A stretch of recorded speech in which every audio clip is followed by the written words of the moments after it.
রান্নার গ্যাসের সিলিন্ডার থেকে গ্যাস লিক করে আগুনকে কেন্দ্র করে জনবহুল এলাকায় ব্যাপক আতঙ্ক। গ্যাস এজেন্সির কর্মীর তৎপরতায় ঘটল না বড় বিপদ। দমকল এসে নিয়ন্ত্রণে আগুন, ক্ষয়ক্ষতি লক্ষাধিক টাকার।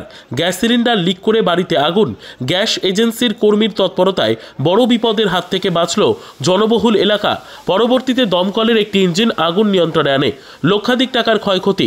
মালদা জেলার হরিশ্চন্দ্রপুর সদর এলাকার থানাপাড়ার ঘটনা। স্থানীয় বাসিন্দা গৌতম দাসের বাড়ির রান্নাঘরে এদিন রান্নার গ্যাসের সিলিন্ডার থেকে গ্যাস লিক করে অগ্নিকাণ্ডের ঘটনাটি ঘটে। সিলিন্ডারে আগুন জ্বলতে দেখে ছড়িয়ে পড়ে ব্যাপক আতঙ্ক। সিলিন্ডার বিস্ফোরণের আতঙ্ক ছড়িয়ে পড়ে। বাড়ির লোকেরা বাইরে বেরিয়ে যায়। স্থানীয়রা আগুন নেভানোর চেষ্টা করলে নিয়ন্ত্রণ করা যায়নি। খবর দেওয়া হয় দমকল এবং গ্যাসের এজেন্সিকে। গ্যাস এজেন্সি থেকে এক কর্মী লক্ষণ কর্মকার এসে দক্ষতার সঙ্গে সিলিন্ডারে আগুন নিভিয়ে দেয়। পরবর্তীতে ছড়িয়ে পড়া আগুন নিয়ন্ত্রণ করে দমকল। আসবাবপত্র পুড়ে যাওয়া সহ লক্ষাধিক টাকার ক্ষয়ক্ষতি হয়েছে বলে জানা গেছে। বর্তমানে সম্পূর্ণ নিয়ন্ত্রণে এসেছে আগুন। এটা আমাদের যা থেকে প্রাথমিক তদন্ত করে দেখলাম, যেমন গ্যাস সিলিন্ডার রান্নাঘর থেকে আগুন হয়েছে, গ্যাস লিকেজ করছে, গ্যাস পাইপ। এখন পরিস্থিতি সামান্য পরিস্থিতি আছে, পুরো কন্ট্রোল আছে, আগুন ভয়ের কোনো কারণ নেই।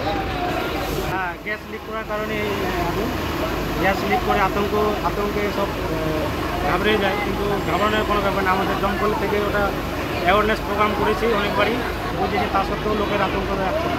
গ্যাস সহজেই বাস্ট হয় না, ওটা পুরো টেকনিক আছে, পুরো টেকনিক্যালি ওটা নিভিয়ে দিতে হবে। বলছি সিলিন্ডারে কি আগুন ধরে নিয়েছিল নাকি? না, সিলিন্ডারে আগুন যায়নি। আপনার সিলিন্ডারে যে রেগুলেটরটা আছে, রেগুলেটরটা অবধি আগুন গেছিলো, যেটা করে জল দিয়ে অফ করে তারপরে ওটা বের করা হয়। আগুন লেগেছিল গ্যাস সিলিন্ডারে, তারপরে গ্যাস সিলিন্ডারে আগুন আমরা জানতে পারি, সবাই হালাহালি করে আমরা কাজে ছিলাম, আমরা খবর পেলাম যে বাড়ির পাশে আগুন লেগেছে গ্যাস সিলিন্ডারে। আসলাম, এসে দেখছি যে গ্যাস সিলিন্ডারে ধাঁধা করে আগুন জ্বলছে। আমরা চট দিলাম থামা না পারে, তারপরে ফায়ার ব্রিগেড ডাকলাম, তারপরে আমরা ডাকলাম আমাদের এখানে যে গোপালদা এসএনজি খুলেছে, ওখানে খবর দিলাম, তো গোপালদার স্টাফ এসে আমাদের সিলিন্ডারটাকে উদ্ধার করে আমাদের আগুনটা বন্ধ করলো।